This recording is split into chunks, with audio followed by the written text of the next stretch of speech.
नमस्कार, आप देख रहे हैं बहस का नंबर 1 शो ताल ठोक के। आपके साथ मैं हूं सतीश खरे। ममदानी के न्यूयॉर्क का मेयर बनने पर कई लोग खुश हैं, भारत में भी हैं। भले ही ममदानी अपने कई भारत और हिंदू विरोधी बातों के लिए जाने जाते हो, लेकिन समाजवादी पार्टी के एमएलए इकबाल महमूद ने मुस्लिम पीएम की बात हिंदुस्तान में करी। महमूद ने कहा कि भारत में कभी मुस्लिम पीएम नहीं हो सकता और यही उनका दर्द भी है। महमूद ने कहा कि बंटवारा ना हुआ होता तो मुस्लिम पीएम भी होता। अब ऐसे में बहस जरूरी है, क्योंकि समाजवादी पार्टी के विधायक ने ममदानी का उदाहरण दिया। भारत में मुसलमानों को हक ना मिलने की बात कही।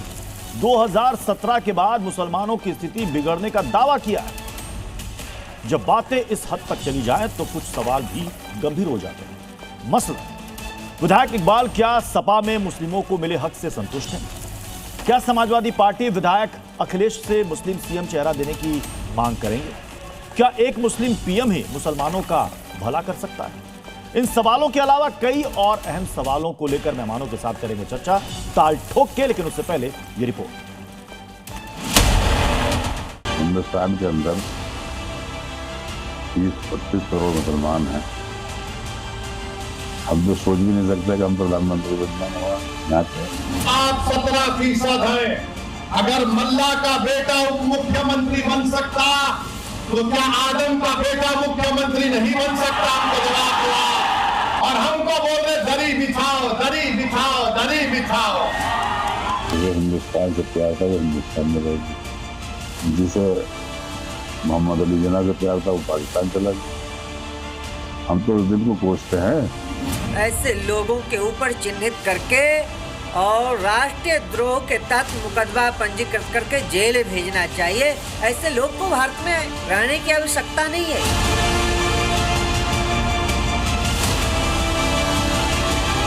आबादी कम होने की वजह से मुसलमान प्रधानमंत्री नहीं बन पाए, और जब तक आबादी कम रहेगी, तनासुब नहीं होगा, बराबरी नहीं होगी, उस वक्त तक भारत में मुसलमान प्रधानमंत्री नहीं बन सकते। आज हमारी हालत ये थोड़ी होती है कि पाकिस्तान न बना होता तो तब हम भी दावेदार हो जाते, क्योंकि हमारी संख्या बराबर की हो जाती कि हमने प्रधानमंत्री बन जाते हैं हमारा।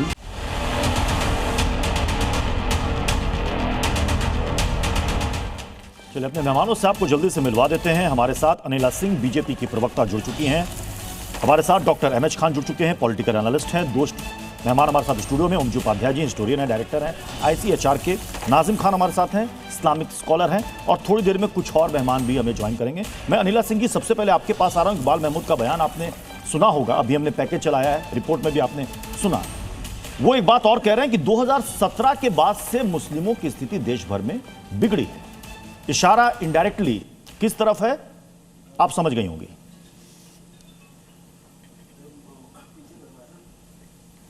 मेरी सभी को राम राम। और सीधी सी बात यह है कि जो ये लोग कह रहे हैं कि भाई जो मुसलमान हैं वो 2017 के बाद उनकी हालत ज़्यादा ख़राब हो गई है, इनसे पूछो इन लोगों ने रोना कब बंद किया था क्या? हाँ, भारतीय जनता पार्टी की सरकार अगर उत्तर प्रदेश में है, भारतीय जनता पार्टी की सरकार अगर देश में है, तो इनको परेशानी हो रही है। और परेशानी का कारण क्या है? इनको लगता है कि अरे ये तो इकलौती पार्टी है कि जो कि सनातन के विषय में भी बात करती है, हिंदू मंदिरों के विषय में भी बात करती है, हिंदू अधिकार के विषय में भी बात करती है। तो इनको लग रहा है कि भाई हम तो विक्टिम हो गए।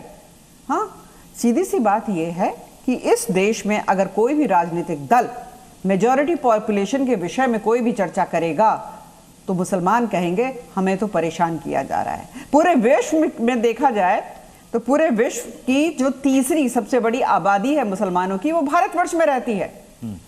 और अगर हम इसको लेकिन जो उन्होंने एक सवाल किया है, तो भारतवर्ष में मुस्लिम माइनॉरिटी जितनी है, बाकी मुस्लिम पीएम हो सकता था, नहीं है, इस बात का दर्द है। क्या इस देश के अंदर मुस्लिम पीएम नहीं बन सकता? मैं सीधा सवाल अगर आपसे करूं, क्या इस देश में मुस्लिम पीएम नहीं बन सकता? क्या किसी राजनीतिक पार्टी में इतनी हिम्मत नहीं है? मैं टिकट देने की बात तो छोड़ दीजिए, क्या मुस्लिम पीएम उम्मीदवार भी घोषित नहीं हो सकता? भाई ये सवाल तो इनको पूछना चाहिए ना, कांग्रेस से पूछना चाहिए, समाजवादी पार्टी से पूछना चाहिए, टीएमसी से पूछना चाहिए। ये सवाल बीजेपी से नहीं पूछना चाहिए। हाँ, डीएमके से पूछना चाहिए, सबका विश्वास, पूछना चाहिए ना, सबका विकास। नहीं नहीं, आप हमारी बात तो छोड़ दो, हमारे ऊपर अच्छा। तो आरोप लगा रहे हैं ना ये, हमारे ऊपर तो आरोप लगा रहे हैं। पर जो इनके चचा लगते हैं राजनीतिक दलों में जो बैठे हुए हैं, जो ये कहते हैं कि भैया वोट बैंक का अधिकार केवल और केवल मेरे राजनीतिक दल को होगा, क्योंकि मुसलमानों का पहला अधिकार है सारे रिसोर्सेज पे। पूछे ना उनसे जाके। ठीक है, क्या तारिक खान बनाएंगे? भी जुड़ चुके हैं हमारे ये राहुल साथ गांधी समाजवादी बनेंगे। पार्टी से। तारिक खान जी, देश में मुस्लिम पीएम अगर नहीं बन पाया तो इसके लिए जिम्मेदार कौन है? और क्या 2017 के बाद मुस्लिमों की स्थिति बिगड़ी है? तो क्या उसके पहले ठीक थी? उनको बहुत अच्छा प्रतिनिधित्व सभी दल दे रहे थे। समाजवादी पार्टी ने विभाजन की भर्त्सना की है। ये कहा है कि विभाजन गलत था, अगर हम भारत अखंड रहता। अच्छा, यही लोग तो विभाजन की विभीषिका मनाते थे ना। अभी 2021 में प्रधानमंत्री ने मनाना शुरू किया विभाजन की विभीषिका। अब बताने लगे विभाजन सही है क्या? कोई कह सकता विभाजन सही था? अगर हमारे विधायक ने यह कह दिया कि विभाजन गलत था, विभाजन नहीं होना चाहिए, अखंड भारत की तस्वीर लोकसभा में लगाई भारतीय जनता पार्टी ने, और अगर कोई अखंड भारत की बात कर दे तो वो गुनहगार हो गया, आप उसके पीछे पड़ जाएंगे, आप उससे 10 सवाल पूछने लगेंगे। हम अखंड भारत की बात कर रहे हैं और इनसे मुसलमानों की आप बात कर रहे हैं जिनके एक सांसद एक मंत्री मुसलमान नहीं है। मुसलमानों की यहां कोई बात नहीं है। अगर बात अल्पसंख्यक की है तो अल्पसंख्यक प्रधानमंत्री देश में रहा, और इस देश में गृह मंत्री भी इन्हीं की सरकार में रहा 1989 में, मुफ्ती मोहम्मद सईद, तब इन्हीं के समर्थन से सरकार चल रही थी। तो मैं ये कह रहा हूं, बात यहां हिंदू मुसलमान की नहीं है। नहीं, मैं अगर आपसे पूछूं कि देश में मुस्लिम पीएम क्यों नहीं बन सकता? बिल्कुल बन सकता। क्या इकबाल महमूद ने कुछ गलत मांग दिया? आप ही के पार्टी के विधायक ने कुछ गलत कह दिया? नहीं, देखिए यहां पर ये इस तरीके से इस मांग को रखना कि मुसलमान ही बने, जनता जिसको चाहेगी वो बनेगा। चलिए ठीक है, पीएम की बात छोड़ दीजिए, मैं राज्य पर आता हूं। पीएम की बात छोड़ दीजिए, मैं राज्य पर आता हूं। इस वक्त कितने राज्यों में मुस्लिम सीएम है? नहीं पता। मुस्लिम सीएम एक केंद्र शासित प्रदेश है जहां से उमर अब्दुल्ला साहब है। ठीक है जी। अब आइए, समाजवादी पार्टी ने अब तक कितने मुस्लिम उम्मीदवार घोषित किए जो बतौर सीएम उनकी तरफ से हो या डिप्टी सीएम, बता दीजिए। एक राज्य की हमारी पार्टी है। नहीं, आप ही की पार्टी की तरफ से सवाल आया तो इसलिए मैं आपसे एक सवाल पूछ रहा हूं। क्या समाजवादी पार्टी ने कभी कहा कि ये हमारी तरफ से मुस्लिम सीएम उम्मीदवार हो सकते हैं, या ये मुस्लिम डिप्टी सीएम के उम्मीदवार हो सकते हैं? सीएम की तो बात छोड़ दीजिए। मैं आपको एक उदाहरण देता हूं, मुझे 10 सेकंड 20 सेकंड प्लीज। जी, बोलिए। आरिफ मोहम्मद खान मुख्यमंत्री बना दीजिए, मुसलमानों का क्या उद्धार होगा? विचारधारा तो भारतीय जनता पार्टी की है, विचारधारा तो आरएसएस की है। मैंने समाजवादी पार्टी से, आप समाजवादी पार्टी के प्रवक्ता है ना, तो मैं आप ही की पार्टी का पूछ रहा हूं। अभी आप बीजेपी में जा रहे हैं। बीजेपी के लिए मैं सवाल पूछूंगा उनसे कि कितने आपने एमएलए को टिकट दिए, कितने एमपी को आपने टिकट दिए, वो मैं बीजेपी से पूछ लूंगा। मैं इस वक्त आपसे पूछ रहा हूं, समाजवादी पार्टी ने कब कोई ऐसा मुस्लिम सीएम फेस घोषित किया? क्या आप या इकबाल साहब अखिलेश यादव से अपनी पार्टी से डिमांड करेंगे कि 2027 में आप एक मुस्लिम चेहरा यूपी के लिए घोषित कर दो? करेंगे क्या? नहीं करेंगे, नहीं। क्यों नहीं करेंगे? क्यों नहीं करेंगे? अब सुन लीजिए, किसी मुसलमान को ही किसी कुर्सी पे बैठाने का मतलब यह नहीं है कि मुसलमानों में प्रॉस्पेरिटी आ जाएगी। ये कैसे हो सकता है? ऐसे तो ओबीसी अपने आप को कहने वाले प्रधानमंत्री भारत के 70% ओबीसी का उद्धार कर दिए। क्या उद्धार कर दिए? और हमें अब हिंदू पे आ जाते हैं। हिंदू दिन रात रटने वाले भारत के जितने प्रधानमंत्री हुए सब हिंदू हुए। हिंदू की सारी समस्या खत्म हो गई, सब लोग खुशहाल हो गए। इसी पैनल पे चेक कर लीजिए, जितने हिंदू हैं पूछ लीजिए, सारी समस्या का निवारण हो गया। किसी भी जाति या धर्म का प्रधानमंत्री या उसका मुखिया बनाने से उससे जुड़ी हुई समस्या का निवारण नहीं होगा। चलिए, आपने बड़ी बात कह दी। आपने कहा कि मुस्लिम पीएम या सीएम बनाने से मुस्लिमों का उद्धार नहीं होगा, तो फिर आप ये सवाल क्यों उठाते हैं कि साहब ये तो मुस्लिमों को टिकट नहीं देती, ये तो मुस्लिम उम्मीदवार नहीं बनाते? नहीं, ये देखिए मेरा कहने का मतलब ये है, सिर्फ ये मुस्लिम उम्मीदवार तो इनके पास है ही नहीं। उनका रिप्रेजेंटेशन कहीं ना कहीं दीजिए। एमएच खान साहब, देखिए समाजवादी पार्टी के प्रवक्ता ने अपनी सीधी लाइन रख दी। ये कह रहे हैं मुस्लिम पीएम और सीएम बनाने से मुसलमानों का उद्धार नहीं हो सकता, यानी कि इनकी पार्टी में सीएम और डिप्टी सीएम के लिए और पीएम के लिए मुस्लिमों के लिए कोई वैकेंसी नहीं है। एमएच खान साहब, फिर मुस्लिम कहां से टारगेट हो रहा? जब प्रतिनिधित्व ही नहीं रहेगा, ना लोकसभा में ना राज्यसभा में उचित या बड़ी हिस्सेदारी नहीं रहेगी, तो फिर काहे की पीएम और सीएम की डिमांड, एमएच खान साहब? नहीं, मैं तो देखिए संविधान का मानने वाला व्यक्ति हूं। देखिए समाजवादी पार्टी अपनी ही बात में फंस गई है। एक एमएलए कह रहा है कि मुस्लिम प्रधानमंत्री होता है, ये कह रहे हैं मुस्लिम प्रधानमंत्री को नहीं कोई मतलब नहीं है। क्या मतलब है? आप देखिए बिहार में माननीय अखिलेश यादव जी प्रचार करने गए थे तो वहाँ 2% आबादी वाले को डिप्टी सीएम घोषित कर दिया गया, 18% मुसलमानों को डिप्टी सीएम का घोषणा नहीं हुई। तो हमको तो कहीं भी हिस्सेदारी नहीं मिल रही है। जब मुलायम सिंह जी यहाँ मुख्यमंत्री थे और जब क्या नाम है आदरणीय अखिलेश यादव जी मुख्यमंत्री थे तो कोई डिप्टी सीएम नहीं था, कोई प्रमुख पद पर नहीं था। तो ये सब बातें बेकार की बातें हैं। ये स्वतंत्र देश है, इस देश में मुसलमान भी प्रधानमंत्री बन सकता है। आप कह रहे हैं कि ये बेकार की बातें हैं, तो जो यानी कि असदुद्दीन ओवैसी कह रहे हैं कि मुसलमान सिर्फ दरी बिछाने के लिए पार्टी में, क्या उनकी बात सही है? आप कह रहे हैं बेकार की बातें, वो सीएम नहीं बन सकता, वो डिप्टी सीएम नहीं बन सकता, वो पीएम नहीं बन सकता, तो क्या मुसलमान दरी बिछाने के लिए? नहीं, मैं तो कह रहा हूं बन सकता है, बना नहीं रहे हैं लोग। लीजिए, मैं तो आप समझ रहे हैं भाई। तारिक साहब को और एमएच खान साहब को एक साथ स्क्रीन पर लाइएगा, बहुत कंफ्यूजन है। क्लियर कर लीजिए कि मुसलमान पीएम बन सकता है, सीएम बन सकता है कि नहीं बन सकता, दोनों को लाइएगा स्क्रीन पर।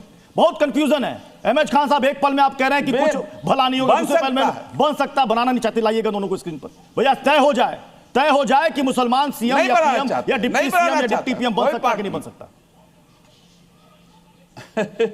अरे बात मैं कह रहा हूं, साफ कह रहा हूं ना कि डिप्टी सीएम बन सकता है मुसलमान, क्यों नहीं बन सकता है? वो कह रहे उधार नहीं होता है, वो कह रहे नहीं कर पाएगा उधार है, अपर कास्ट बन सकता है। नहीं, कैसे नहीं कर पाएगा उधार? तो एमएलए का टिकट क्यों देते हैं? ये तारिक खान बताएंगे। मत दीजिए। जैसे आरिफ खान को बनवा दीजिए, आरिफ खान को बनवाइए, आप भी मत दीजिए। आरिफ मोहम्मद खान जैसे लोगों को बनाना चाहते हैं।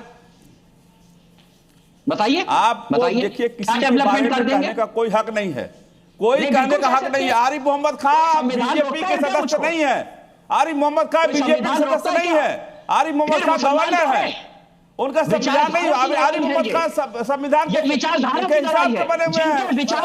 मुसलमानों का विचारधारा उनका विषय नहीं है, उनका कोई मुसलमान उनसे कोई नमाज पढ़ने के लिए मना नहीं कर रहा है, जिससे रोजा रखने के लिए मना नहीं कर रहा है। जिसके अंदर क्या बात करते हो यार? ये नफरत की भाषा कैसे बोल सकते हो? नफरत की भाषा नहीं बोल सकते हो, नफरत की भाषा मत बोलिए। ये नाम मुसलमान हो जाना, मुसलमानों के डेवलपमेंट का इस्लाम आपका चेहरे से नहीं लग रहा कि आप मुसलमान हो, आपका चेहरा नहीं बता रहा है कि आप मुसलमान हो। मेरा चेहरा बता रहा है कि मैं मुसलमान हूं, मैं मुसलमान होने के नाते ठीक है। मैं कह रहा हूं कि आपका चेहरा नहीं बता रहा, मुसलमान है नहीं है। और मैं ये कह रहा हूं कि आरिफ मोहम्मद खान भारतीय जनता पार्टी के सदस्य नहीं है। ये फैसला आप करेंगे कि कौन मुसलमान है या नहीं है, ये भी बड़ा अच्छा इख्तियार है आपका। ये फैसला आप करेंगे कि मैं मुसलमान जैसा दिखता नहीं हूं, मुसलमान नहीं हूं। बिल्कुल फैसला करेंगे जो हुजूर चलिए मैं जल्दी से बाकी मेहमानों का रुख कर लेता हूं। प्रोफेसर संगीत रागी जी, प्रोफेसर संगीत रागी जी, हुजूर सल्लल्लाहु अलैहि आपका हिसाब किताब देश का मुसलमान, क्या इस देश के अंदर कोई मुसलमान पीएम नहीं बन सकता क्या? संगीत रागी जी, मैंने इसलिए बीजेपी और समाजवादी पार्टी से उनकी लाइन पूछ ली। अब आप जरा बताइए कि क्या वो हक नहीं रखता, क्या उम्मीद? देखिए, इस देश का जो भी नागरिक है बनने के लिए तो कोई भी बन सकता है प्रधानमंत्री जी। जिसका प्रतिनिधित्व तो नहीं था, जिनकी एक कंस्टिट्यूएंसी जीतने की क्षमता नहीं थी, वो भी इस देश में प्रधानमंत्री बने हैं। और मेरा इशारा इंद्र कुमार गुजराल की तरफ है। रही बात कि बन सकता, बनाया जाएगा या नहीं बनाया जाएगा, मुझे लगता है कि मुसलमानों को लोग चिमटा से भी छूने के लिए तैयार नहीं होगा आज के दिन में। और ऐसा मैं इसलिए कह रहा हूं कि मुसलमानों का प्रतिनिधित्व देख लीजिए लोकसभा में 1952 के पश्चात से आज वो सबसे बुरी दुर्दशा में है। और वो इसलिए दुर्दशा में है क्योंकि उसका एक ही अभियान है कि पूरे कहीं भी भारतीय जनता पार्टी को हराओ। वो भारत की मूलधारा से साथ चलने के लिए तैयार नहीं है और यही उसकी सबसे बड़ी वजह है। इसलिए आप 2024 का जब चुनाव देखेंगे तो आपको, यदि मैं उन कॉन्स्टिट्यूएंसीज की बात कर रहा हूं और उन बूथों की बात कर रहा हूं, उन कंस्टिट्यूएंसी कहना ठीक नहीं होगा, उन कंस्टिट्यूएंसी में उन बूथों की बात कर रहा हूं जहां पर मुस्लिम 100% मतदाता है। वाकई मुसलमानों ने वोट जिहाद किया। अब इसकी प्रतिक्रिया हिंदू समाज तो करेगी। यदि मुसलमान अपने आप को मुसलमान के तौर पर ही देखता है, वो भारत के नागरिक तौर पर नहीं देखता है, तो भारत का हिंदू भी तय बात है कि उसकी प्रतिक्रिया में अपने आप को हिंदू ही देखना चाहेगा। और यही तो जोगी जी कहते हैं, क्योंकि वो तो अपने आप को जुलाहा अंसारी वो नहीं देखते हैं, वो देखते हैं हमको दीन के अनुसार हमको खड़ा हो जाना है। तो इसलिए योगी जी कहते हैं कि तुम हिंदू भी बटो। कांग्रेस करती क्या थी? पॉलिटिक्स उसका यही था कि 20% को गोलबंद करो, 17% को गोलबंद करो, और 80% तो जातियों में बटा हुआ है, टूटा हुआ है, बटा हुआ, कटा हुआ है। यही जिस दिन रुक जाएगा, आप ध्यान रखिएगा, मैं फिर से कह रहा हूं, जिस दिन ये 76% अब बच गया है, 85% था, 9% उसकी जनसंख्या कम गई है। और एक और पॉइंट जरूर मैं बोलना चाहूंगा, जो समाजवादी पार्टी के नेता ने बोला है, जिस दिन ये 76% अपने आप को हिंदू के तौर पर बात करना शुरू कर देगा, आप यकीन मानिए इस देश में कोई भी मुस्लिम नेता मुसलमानों के बारे में, छोड़िए कोई भी राजनीतिक पार्टियों की चू नहीं निकलेगी। एक और बात बता दूं, तारिक खान रिएक्ट करना चाह रहे हैं। तारिक खान जी 10 सेकंड और रुक जाइए, 10 सेकंड। एक मूल बात बता देता हूं। इस्लाम की थियोलॉजी के अनुसार जो इस्लाम की जमीन है वो फिर हमेशा के लिए वो इस्लाम की जमीन रहती है, ये उसका दीन का मैंडेट है। और जितने भी तबलीगी थे भारत के अंदर, उनका यही मानना था कि इस पूरे देश को जिहाद के थ्रू इसका दारुल इस्लाम में कन्वर्ट किया जाए। यही उनकी कसक रह गई है भारत के अंदर। तारिक खान जी जल्दी से रिएक्ट कीजिए, जल्दी से। देख रहे हैं हैंड रेज किए हुए हैं तारिक खान जी। तबलीगियों की यही कसक रह गई इस देश में। वतन से प्यार करना मुसलमानों के दीन का हिस्सा है। वो इसी मिट्टी पे 5 बार सजदा करता है। ये आपका, लेकिन वंदे मातरम नहीं बोलेंगे। मैंने आपको सुना है। भारत माता की जय बोलोगे क्या? मादरे वतन जिंदाबाद बोले, लेकिन आपके नेता तो भारत माता की जय भी नहीं बोलते। कैसा प्यार करते हैं? मादरे वतन जिंदाबाद। अभी आप आइएगा, आपको मौका मिलेगा। तारिक खान ये बताइए, वंदे मातरम के एक सेकंड विनोद बंसल जी, एक सेकंड। वर्षगांठ कर दिया आपने, वंदे मातरम नहीं बोला, उसका विरोध किया। विनोद बंसल जी मैं आपके पास आऊंगा, विनोद बंसल जी मैं आपके पास आऊंगा। उससे पहले तारिक खान रिएक्ट करना चाह रहे हैं, चूंकि अभी मुसलमान संजीत रागी जी ने कहा वोट जिहाद वाली बात। अच्छा, वोट जिहाद की क्या मतलब है? कम से कम मुसलमानों से ऐसे मादरे वतन की बात मत करिए। जो मुसलमान वंदे मातरम नहीं बोल सकता, भारत माता की जय नहीं बोल सकता, वो क्या भारत माता को प्यार करता है? ये कहने से प्यार नहीं होता। प्यार कहने से नहीं होता, अंदर दिल से निकलता है। अगर भारत माता से प्यार करते तो भारत के 2 टुकड़े नहीं करते। एक सेकंड तारिक खान जी अपनी बात रखें। विनोद बंसल साहब मैं आ रहा हूं आपके पास। विनोद बंसल जी मैं आपके पास आ रहा हूं, मैं आ रहा हूं आपके। तारिक खान जी अपनी बात जल्दी से पूरी करें, जल्दी से पूरी करें। मैं ये कह रहा हूं आप ये बात कह रहे हैं कि भारतीय जनता पार्टी को मुसलमान हराने में लगा रहता है, तो जिताने में लगा रहता है कि आप मुसलमानों के खिलाफ तमाम बिल लेके आए। वक्फ बिल आप किसके खिलाफ लेके आए?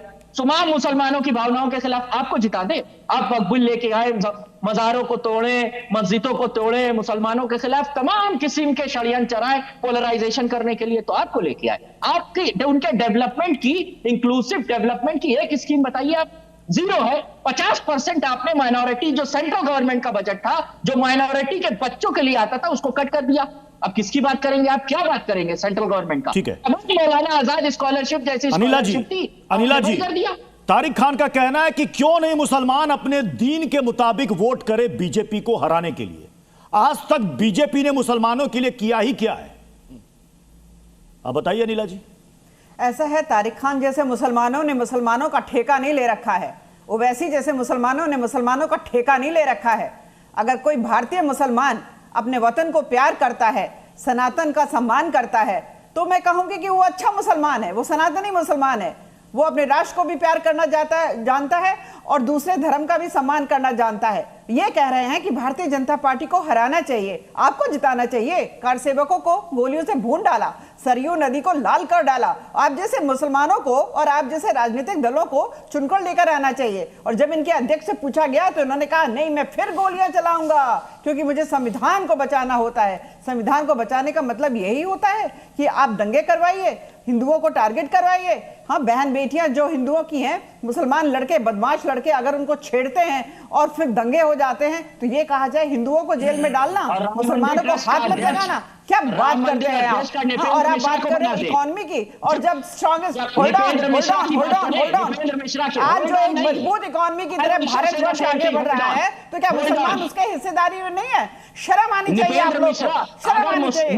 कमियां ट्रांसफर होना लेकर बैठ जाते हैं, प्रेसिडेंट वर्षिप जैसे एक्ट लेकर आ जाते हैं, ट्रिपल तलाक क्रिमिनलाइज ना हो उसको सपोर्ट करते हैं और अपने आप को मुसलमान कहते हैं। पूरी जिम्मेदारी नेताजी मुलायम सिंह यादव पे डालते हैं। आप लोगों को शर्म आनी चाहिए। कान खोल के सुन लो कि चाहे भारत की तरक्की हो, चाहे मेरे उत्तर प्रदेश की तरक्की हो, प्रदेश और राष्ट्र की तरक्की होती है, हिंदू और मुसलमान की नहीं होती है। परंतु अगर सनातनी विनोद बंसल जी, विनोद बंसल जी, क्या 2017 के बाद विनोद बंसल जी मुसलमानों की स्थिति देश के अंदर बिगड़ती जा रही है? भारतीय जनता पार्टी की प्रवक्ता बोल रही है। विनोद बंसल जी, 2017 के बाद देश भर में मुसलमानों की स्थिति बिगड़ती जा रही है, यह आरोप है इकबाल महमूद का, समाजवादी पार्टी के विधायक का।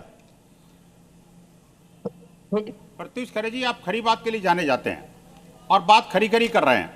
मैं कहना चाहता हूं ये जो गजवाए हिंद का जो दिवा स्वप्न देख करके जो पार्टी आगे बढ़ रही है ना, वो दिवा स्वप्न कभी पूरा नहीं होगा। दो बातें बड़ी महत्वपूर्ण है जो आपके सुधी दर्शक अच्छी तरह जानते हैं कि देश के अनेक राज्यों में अनेक बार मुख्यमंत्री, गवर्नर और आपके गृह मंत्री और chief justice of India, election commissioner, ऐसी कौन सी कॉन्स्टिट्यूशनल पोजीशन, हाईएस्ट पोजीशन नहीं रही, इवन राष्ट्रपति तक जो है ना मुसलमान रहे। और लेकिन आप मुझे बताइए, एकमात्र जम्मू कश्मीर राज्य जो मुस्लिम डोमिनेटेड क्षेत्र है, वहां कभी आज तक के रिकॉर्ड में कोई मुस्लिम मुख्यमंत्री बना क्या? इस पर कोई प्रश्न नहीं करेगा। क्यों भाई, आखिरकार क्यों नहीं बन सकता? यह बात आपके सुधी दर्शकों को अच्छी तरह समझ लेनी चाहिए कि दुनिया के अंदर, भारतीय नहीं, दुनिया के अंदर जब जहां वो लोकल घटे वहां पर ये माइग्रेंट बढ़े, और जब ये इस्लाम का परचम लहराया, जहां 20% 25% से ज्यादा हुए तो वही हुआ जैसे टाइम्स स्क्वायर पर जाकर के, और जीतते के साथ ही वो मेयर क्या बना, इनको लगा कि पूरा अमेरिका हमारा हो गया, पूरा अमेरिका गजवाए अमेरिका कर दिया इन्होंने। अब तक गजवाए हिंद समझते थे लोग, गजवाए अमेरिका के दिवा स्वप्न देखने लगे। आप प्रत्युष खरे जी, एक नहीं है, यूरोपियन कंट्रीज के अंदर कम से कम 2 दर्जन से अधिक ऐसे मुस्लिम नेता जीते हैं, कट्टरपंथी मुस्लिम नेता, जिनके जीतने के बाद में ये भारत के मुसलमानों को ऐसा लग रहा है जैसे कि हमारे तो मसीहा आ गए। आप मुझे बताइए, जो कल तक गजवाए हिंद जो गाजा के लिए बाजा बजाते थे, आज पाकिस्तान की वही सेना जो गाजा के लिए बाजा बजाती जी को बुलाइएगा, शाहबुद्दीन बरेलवी जी, गाजा के लोगों को मारने के लिए खड़ी है। शाहबुद्दीन बरेलवी जी, बोलेंगे शाहबुद्दीन बरेलवी जी, अगर जो पार्टी यहाँ पर मुसलमानों के हित की बात करती है और मुसलमानों के बेहतरी की बात करती है, अगर उनकी तरफ से कहा जा रहा है कि देश का पीएम या किसी राज्य का सीएम बनने से मुसलमानों की बेहतरी नहीं हो सकती, तो फिर क्या मुस्लिम इस देश के अंदर ये सोचना बंद कर दे कि वो कभी सीएम बन पाएगा या पीएम बन पाएगा? बरेलवी साहब, इस पार्टी के अंदर हमारे संविधान ने इस बात की इजाजत दी है कि कोई भी शख्स किसी भी मजहब का मानने वाला हो, चाहे हिंदू हो, मुसलमान हो, सिख हो, वो प्रधानमंत्री बन सकता है। मगर हो क्या रहा है कि समाजवादी पार्टी हो या कांग्रेस हो, इन लोगों ने मुस्लिम क़यादत को ख़त्म करने का प्रोग्राम बनाया है। उत्तर प्रदेश में अखिलेश यादव मुस्लिम क़यादत को ख़त्म कर रहे हैं, बिहार में तेजस्वी यादव मुस्लिम क़यादत को ख़त्म कर रहे हैं। तो मुस्लिम क़यादत जब ख़त्म होगी तो जाहिर बात है नुमाइंदगी कौन करेगा? आरिफ मोहम्मद खान साहब की बात कर रहे हैं, वो तो बहुत बड़े विद्वान, बड़ी अजीम शख्सियत हैं, जब मंत्री रहे, संसद रहे, आज वो गवर्नर हैं और एक संवैधानिक पद पर हैं। उनको अगर कहीं भी का निज़ाम संभालने के लिए दे दिया जाए तो बेहतरीन निज़ाम संभालेंगे। और ऐसे ही जो इस्लाम के फलसफे की बात कर रहे हैं तो उनको समझना चाहिए कि भारत से हम मोहब्बत करते हैं और हर मुसलमान भारत की सरजमीन से मोहब्बत करता है। और आला हजरत इमाम अहमद रज़ा फाजिल बरेलवी ने अपनी किताब में, फतवे की किताब में उन्होंने लिखा कि भारत दारुस्सलाम है, यानी भारत सलामती वाला घर है, यहाँ पर कहीं किसी मुसलमान को कोई दिक्कत, कोई परेशानी नहीं। आजादी के साथ में हम तमाम त्योहार हैं। आप भी यूपी से हैं, आप भी यूपी से हैं। 2017 के बाद क्या मुसलमानों की स्थिति उत्तर प्रदेश में बिगड़ी है क्या? नहीं, कोई बिगड़ी नहीं है। जो लोग कह रहे हैं उनके हालात बिगड़े हैं, मुसलमानों की स्थिति कहीं नहीं बिगड़ी है। मुसलमान आजादाना तरीके से अपने तालीमी, सियासी, जो लोग कह रहे हैं तो समाजवादी पार्टी के प्रवक्ता तारिक जी है, जवाब देंगे। तारिक जी, बरेलवी साहब की बात से सहमत है आप? कह रहे हैं जो लोग कह रहे हैं उनकी हालत जरूर बिगड़ी होगी। देखिए, उत्तर प्रदेश में मुसलमान जैसे पहले था वैसे आज भी है, कोई हालत नहीं बिगड़ी है। और जो लोग कह रहे हैं उनको अपना एनालिसिस करना चाहिए, अपना तारिक जी जल्दी से इस पर जवाब दीजिए, फिर बाकी दो केस मेरा इंतजार कर रहे हैं। मौलाना साहब, बिल्कुल मुसलमानों की स्थिति बहुत अच्छी है, हुई है। ना मुसलमानों के एक भी घर तोड़े गए हैं, ना उनकी मस्जिदों में ताला लगाया गया है, ना मस्जिद तोड़ी गई है। मुसलमानों के जो बच्चे हैं उनको बड़े बड़े कॉलेजेस में एडमिशन फ्री में दिलवाया गया है। उनकी एजुकेशन के लिए मुस्लिम जो बस्तियां हैं उनके अंदर नए नए स्कूल खोले गए हैं। मुस्लिम जो बच्चियां हैं उनके एडमिशन के लिए सरकार ने तमाम मददें की हैं, तमाम स्कॉलरशिप चल रही है। यही आप कहना चाहते होंगे और यही एजेंडा आप लगातार चैनलों पे आप चलाते हैं, आप बयान देते हैं। बीजेपी के लिखे हुए तारिक साहब क्यों आप जो है वो गुमराह कर रहे हैं? मुसलमानों को गुमराह करना, तारिक साहब मुसलमानों को गुमराह करना बंद कर दीजिए। किसी मस्जिद में ताला नहीं लगाया गया, झूठ मत बोलिए, झूठ मत बोलिए, किसी मस्जिद में ताला नहीं लगाया गया, झूठ मत बोलिए, किसी भी मस्जिद में ताला नहीं लगाया गया, किसी मस्जिद में ताला नहीं लगाया गया, झूठ मत और आरएसएस के एजेंडे को चला रहे हैं। कह दिया एजेंडा चलाने की कुंभ मेला, जमीन पर लगा है, साबित नहीं कर पाए। आप ऐसे एजेंडे लेकर आते हैं, आप ऐसे एजेंडे लेकर आते हैं तो हिंदू मुसलमान में झगड़ा कराए, आप भाईचारे को हिंदू और मुसलमान से खत्म करना चाहते हैं। ठीक है, चलिए मैं नाजिम खान और ओमजी उपाध्याय का रुख करूंगा, लेकिन उससे पहले एक सवाल। तारिक खान जी, अभी आपने कह दिया बरेलवी साहब को कि आप बीजेपी और आरएसएस के एजेंडे में चलने वाले। हो सकता है थोड़ी देर में आप अभी एमएच खान को भी कह देंगे, हो सकता है नाजिम खान को भी कह दें। मैं आपसे पूछता हूं, आप तो आरएसएस और बीजेपी के एजेंडे पर चलने वाले नहीं हैं, आप तो मुस्लिमों के हित की बात करते हैं। आपकी पार्टी समाजवादी पार्टी कहती है कि भाई हम मुसलमानों की सबसे बेहतरी के लिए योजनाएं बनाते हैं। आप ही आज कह रहे हैं कि मुस्लिम पीएम और सीएम बनने से भला नहीं हो सकता। आप ही कह रहे हैं, मैंने नहीं कहा, आप ही ने नहीं कहा। आप ही ने कहा ना कि भाई नहीं बन सकता, तो आप ही तो उनको पीछे धकेल रहे हैं। अगर आज आप कह देते कि हमारी पार्टी ऐलान करती है 2027 में मुस्लिम सीएम होगा फेस, नहीं देखिए, एक बात बताऊं मैं, नहीं कीजिएगा, नहीं कीजिएगा, नहीं कीजिएगा, क्यों नहीं कीजिएगा, नहीं कीजिएगा।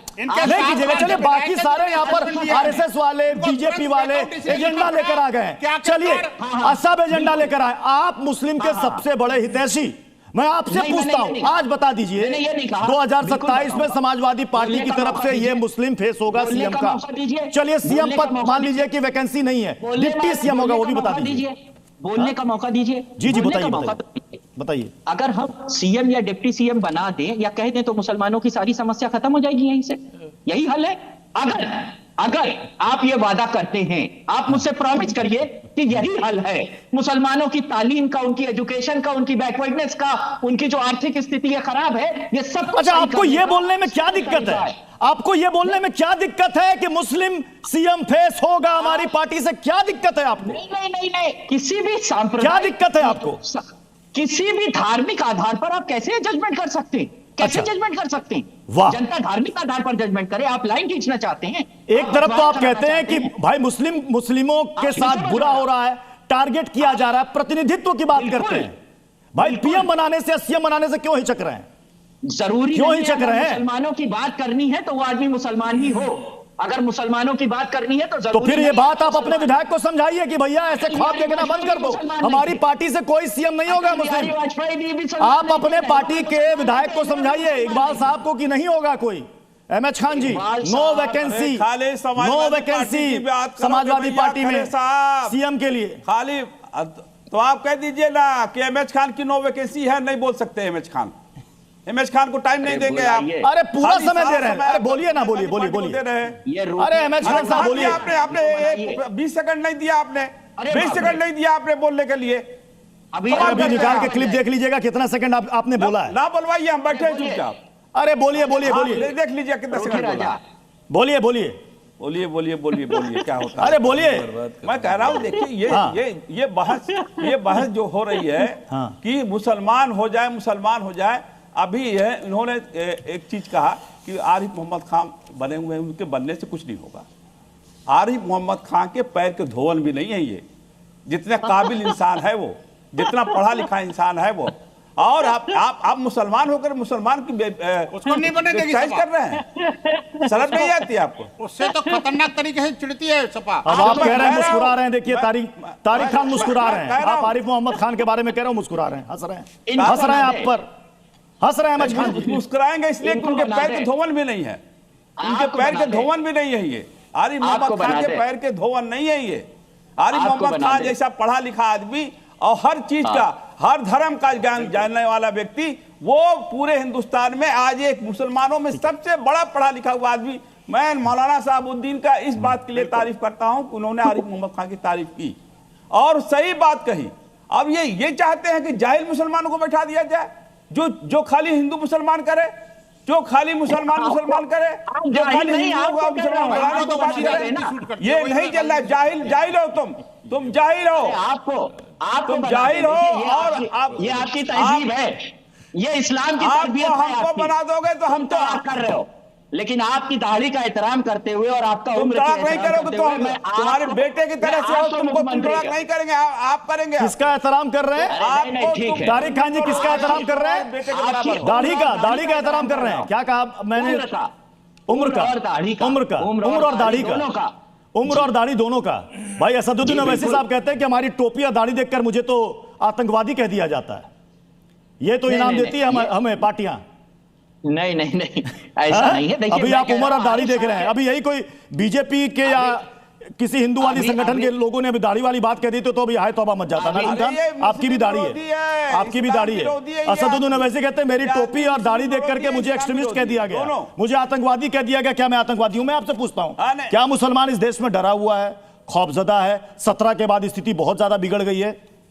हाँ देखिए पृथ्वी जी, देखिए अल्लाह का शुक्र है। देखिए हाजी नाजिम खान के चेहरे पे भी माशाल्लाह नूर है, दाढ़ी है। और देखिए जो लोग अगर हमको इस तरीके से, सफेद है आपकी काली है। हाँ देखिए, हाँ देखिए एमएच खान साहब के भी है। मैं वो बात नहीं कह रहा, लेकिन मैं ये कहता हूँ कि ये मुल्क संविधान से चलता है। सब मानते हैं कि मुल्क संविधान से चलता है, लेकिन अभी तारिक भाई ने एक बात कही थी कि मुसलमान पीएम नहीं बन सकता, मुसलमान सीएम नहीं बन सकता। भाई क्यों नहीं बन सकता? भाई अगर आप सभी पार्टियां चाहे सपा, बसपा, कांग्रेस, भाजपा, चाहे तो भारत का मुसलमान प्रधानमंत्री भी बन सकता है, सीएम भी बन सकता है। लेकिन आप लोग नहीं चाहते, क्योंकि आप लोग तो सिर्फ मंचों पे बुला के धक्का दे देते हैं मुसलमान को। और लेकिन हाँ, उनकी वोट जरूर लेंगे, वोट जरूर चाहिए आप लोगों को, सभी पार्टियों को, लेकिन मुसलमानों को इससे तैयारी की बात नहीं होगी। क्यों नहीं चाहते? क्यों नहीं चाहते जरा भी बताइए। मैं वही कह रहा हूं कि इनको पता है कि यहां पर मुसलमानों को सिर्फ और सिर्फ दरी बिछवा दी जाए। मुसलमान दरी बिछाने के लिए ही पैदा हुआ। मुसलमानों को आप एक्सट्रीमिस्ट भी कह सकते हैं, क्योंकि मुसलमान के चेहरे पे अल्लाह का नूर है, दाढ़ी है, आप कह सकते हैं। अभी जिस तरीके से मेरी बहन भाजपा की ने भी एक ही बात कही थी कि मुसलमानों के लड़के हिंदू लड़कियों को छेड़ते, इस तरीके की बात कही। लेकिन इन्होंने ये नहीं कहा कि हाँ, एक पूर्व विधायक भी था जिन्होंने कहा कि 10-10 मुस्लिमों की लड़की लेकर आए आप, उनको नौकरी की व्यवस्था करी जाएगी, उसके बारे में नहीं बोला। लेकिन सिर्फ और सिर्फ मुसलमानों को ही टारगेट करते हैं। भाई हम देश के वो सम्मानित व्यक्ति हैं जिन्होंने मुल्क को आजाद कराने के लिए हंसते हंसते फांसी के फंदे चूम लिए, और आज आप हम लोगों को इस तरीके की बात करेंगे। इस देश की सम्मानित जनता इंशाअल्लाह आने वाले वक्त में मुसलमान को प्रधानमंत्री भी बनाएगी और देश के हर राज्य में मुख्यमंत्री। ये कह रहे हैं कि क्या मुसलमान सिर्फ और सिर्फ दरी बिछाने के लिए सभी पार्टियों ने दरी बिछाने वाला बना दिया है? तो दरी बिछाइए, वोट दीजिए, लेकिन सीएम और पीएम का ताज मत दीजिए। ये क्या चक्कर है? प्रत्युष भाई, नाम तरीका करते हैं। इकबाल महमूद साहब ने जो बयान दिया है, उसमें उनका दर्द ये नहीं है कि इस सनातन देश के कृत्रिम तरीके से, अप्राकृतिक तरीके से काट के 2 टुकड़े कर दिए गए। उनका दर्द ये नहीं है कि 1.5 करोड़ से ज्यादा लोग भेड़ बकरियों की तरह से सीमा के इस पार से उस पार या उस पार से इस पार खदेड़ दिए गए। उनका दर्द ये नहीं है कि क्रूर बर्बर तरीके से 10 से 15 लाख लोगों की हत्याएं हुई।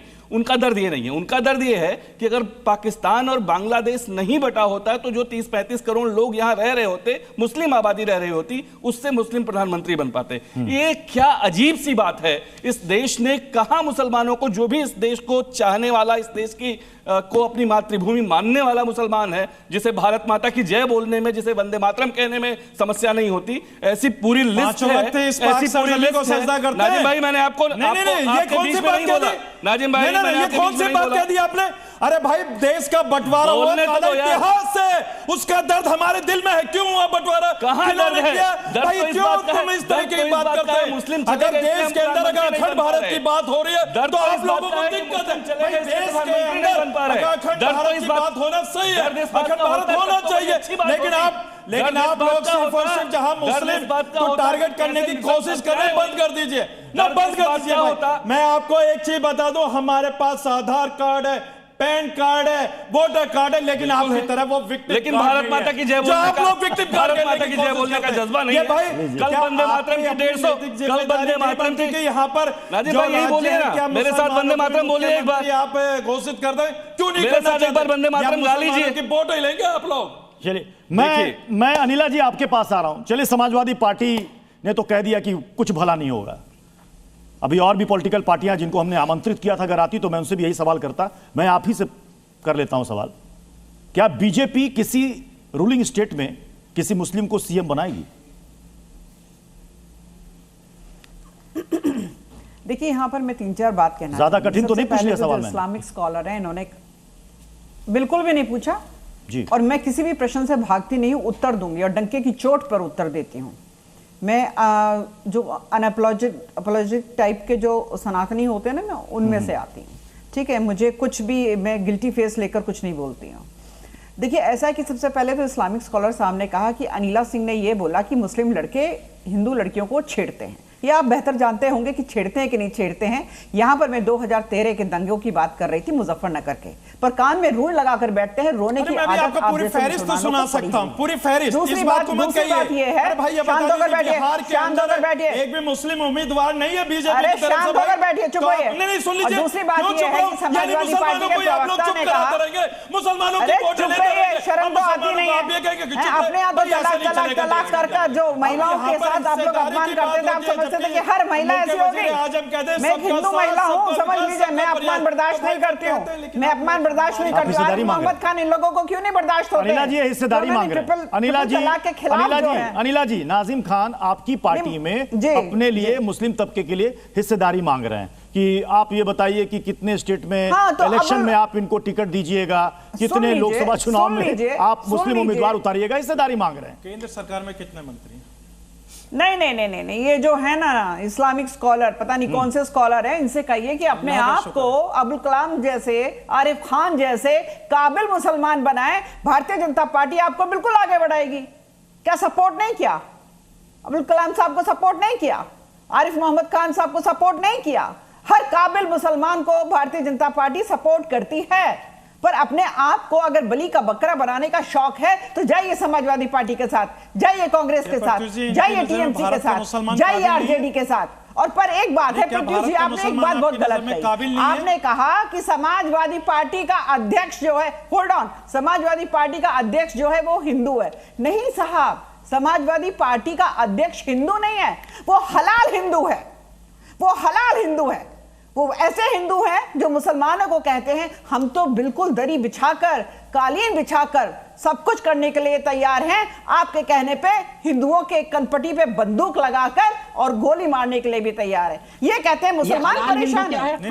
आप झूठ बोल रहे हैं, लोग परेशान हैं। और सुन लीजिए, अंसारी जैसे मुसलमान यहाँ परेशान हैं और इलीगल बिल्डिंग बनाओगे, कोई भी बुलडोजर चलेगा। देश की सरकार, राज्य सरकार बुलडोजर चलेगा। अगर कोई इस तरीके की हरकत करता है तो उसके परेशान हो मिले उसे। लेकिन आप अगर मुसलमानों को बदनाम करने के लिए बर्दाश्त नहीं कर पाए सच्चाई, ये मत कीजिए, बर्दाश्त नहीं कर पाए। दोनों मुसलमान चिल्ला रहे हैं, मेरे खिलाफ, लेकिन दोनों मुसलमान, भारत के अंदर मुसलमान चिल्ला रहे हैं मेरे खिलाफ, क्योंकि बर्दाश्त नहीं कर पा रहे। सच्चाई बता रही हूँ। एक आप ही के अरे धर्म के आधार पे इस देश के टुकड़े हुए थे ना, धर्म के आधार पे इस देश के टुकड़े हुए थे। जब एक देश बन गया Islamic Republic of Pakistan. Vinod Bansal ji को लाइएगा जल्दी से स्क्रीन पर। विनोद बंसल जी, विनोद बंसल जी देखिए, विनोद बंसल जी, अभी यहाँ दीन की बात हो गई। वो कह रहे हैं कि भाई हम बीजेपी के खिलाफ, दीन के मुताबिक क्यों ना वोट दें, वो क्या कर रही है मुसलमानों के साथ। मैं आपसे पूछता हूं कि अगर यही हिंदू और मुसलमान होता रहा तो फिर रिलीजन के आधार पर ही फिर वोट होंगी,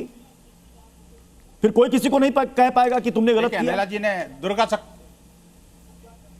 प्रतिजीत, अनिला जी ने आपकी डिबेट में दुर्गा शक्ति का परिचय दे दिया। 3 हमलावर थे, लेकिन एक ही खड़क से उन्होंने सामना किया। मैं कहना चाहता हूं, देखिए ये भारत की पहचान है कि सर्वे भवन्तु सुखिनः सर्वे सन्तु निरामया की बात करता है। भारत की पहचान है, वसुधैव कुटुंबकम की बात करता है, सबको समान व्यवहार के साथ काम करता है। लेकिन दुर्भाग्य से मेरी बात को किसी ने जवाब नहीं दिया ना। व्यवहार की बात मैं कहना चाहता हूं, देश के अंदर अनेक राज्यों में क्या वाकई में आप लोग करते हैं, ये बता दीजिए बंसल जी। आप तो हर वक्त मुसलमान को निशाने पे ले रहे हैं। कितना वो क्यों भोगते हैं यार, मुझे समझ नहीं आ रहा। जब इनका बारी आ जाए तो बोले यार, अरे फिर आप क्या मुझे कुत्ता कह दिया, क्यों कहते हो? नहीं कहना चाहिए ना मुझे, मैं मानता हूं ना, लेकिन आप क्यों वो भौंक रहे हैं बीच बीच में? मैं कहना चाहता हूं, इस तरह के शब्दों को जितने भी शब्दों की मर्यादा, शब्दों की मर्यादा, डोमिनेटेड राज्य हैं, वहां पर कई बार मुस्लिम मुख्यमंत्री बना, कई बार मुस्लिम गवर्नर बना, और सारे कंस्टिट्यूशन पोजीशन में मुसलमान बैठे हैं। लेकिन मुझे बताइए, जम्मू कश्मीर के अंदर आज तक हिंदू मुख्यमंत्री क्यों नहीं बना भाई? क्यों नहीं बना? कोई बात जवाब दे इस बात का। लेकिन हमने फिर भी नहीं मांगा। मैं कहना चाहता हूं, संगीत रागी जी, ये बड़ा वैलिड सवाल आया है विनोद बंसल साहब की तरफ से कि ठीक है, चलिए आप माइनॉरिटीज की बात करते हैं, जम्मू कश्मीर में आज तक हिंदू मुख्यमंत्री क्यों नहीं बना? ये तो सवाल उठेंगे ही। संगीत रागी जी, देखिए प्रत्युष साहब कैसी बातें कर रहे हैं। जम्मू कश्मीर में जहां जहां इस्लाम डोमिनेटिंग पोजीशन में होता है, न्यूमेरिकल डोमिनेंस में, वहां से बाकी धर्म वहां से पलायन करते हैं। मुसलमान मत बोलिए, मुसलमान बोलिए। नहीं, मैं इस्लाम ही बोलूंगा। इस्लाम के खिलाफ ना बोलिए। मैं इस्लाम गलत ही नहीं है। बोलूंगा। मुसलमान के खिलाफ बोल सकते हैं आप, लेकिन इस्लाम के खिलाफ बोलेंगे तो मैं विरोध करूंगा। आप विरोध कीजिए, मुझे लेकिन सच्चाई से मत भागिए। आज 54 देश में मुसलमानों के, आप मुसलमान नहीं, मैंने जम्मू कश्मीर पर सवाल किया था। डिप्टी सीएम तो हिंदू बन गए, लेकिन सीएम नहीं बन पाए। देखिए, जो भाई साहब अभी बता रहे थे जिहाद की परिभाषा, दुनिया का ऐसा कौन सा जगह है जहां मुस्लिम समाज है और वो संवेदनशील समाज नहीं हो गया है, संवेदनशील इलाका नहीं बन गया है? ये कहां से इस प्रकार की मानसिकता पैदा होती है? वो इस्लामिक थियोलॉजी से होती है। इसलिए मैं इस्लाम बार बार जिक्र करता हूं। ये तहरीके तालिबान क्या है, ये जैशे मोहब्बत क्या है, ये सारे देवबंद की पैदाइश है। तो आप मुसलमान हो जाइएगा, आप मुसलमान हो जाएंगे। मतलब ही नहीं होता है। अगर इस्लाम की किताब पढ़ लेंगे आप, हदीस पढ़ लेंगे आप, तो मुसलमान हो जाएंगे। भाईचारा का संदेश देता है इस्लाम, भाईचारा का संदेश देता है इस्लाम। से सीखने की कोई आवश्यकता नहीं है। इसलिए स्वामी विवेकानंद ने कहा था, की भाषा बोलते हैं, भाईचारे के नाम पर भाईचारे की तरफ करने का संदेश दुश्मन मानता है। ये स्वामी विवेकानंद का निष्कर्ष था। चलिए, समय इजाजत दे रहा है, इसलिए इस बहस को यहीं पर समाप्त करना पड़ेगा। बहुत बहुत शुक्रिया आप सभी मेहमानों का हमारे साथ ताल ठोक के में जुड़ने के लिए। खबरें जारी रहेंगी, आप बने रहिए जी न्यूज़ के साथ। किसको अच्छा कर्म माने और किसको बुरा कर्म माने, धर्म किसके लिए है, अगर ये पकड़ लिया तो धर्म क्या है ये अपने आप साफ हो जाएगा। क्या आप भी सहमत हैं कि कर्म ही धर्म है? ये परंपराएं, ये रस्मो रिवाज, इनका धर्म से दूर दूर तक कोई लेना देना नहीं है। आचार्य जी, ये इतना अंतर्द्वंद क्यों?